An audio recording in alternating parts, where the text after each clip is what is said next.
It's a different sort of field. I mean, and I did it before it was as much allergy and stuff as there is now. So I've been in practice for 16 years.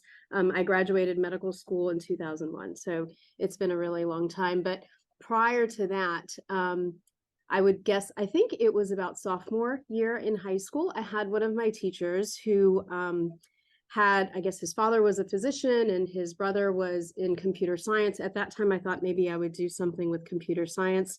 But he really encouraged me because I did well in school. And he was like, you really ought to think about medicine.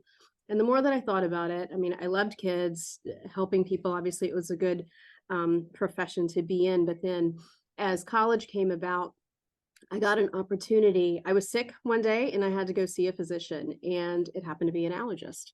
And literally, that physician offered to let me shadow him and start seeing patients. I mean, this is well before med school. So 1995, actually. And so for many years, I would actually go once a week at least, and I would go see patients with him, and I'd spend a few hours.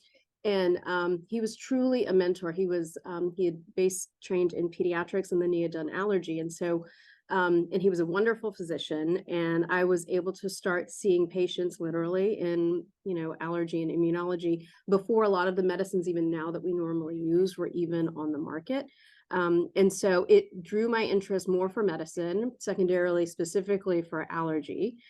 So I sort of learned a lot while I was doing that. And so that's sort of both medicine and the allergy world kind of combined. And that was years before even I was even able to get into medical school. I didn't know that at that time I was going to be able to get in or not, but through that, then it was natural, did med school. And then you can do certain specialties and certain electives to see what, sort of specialty you might like.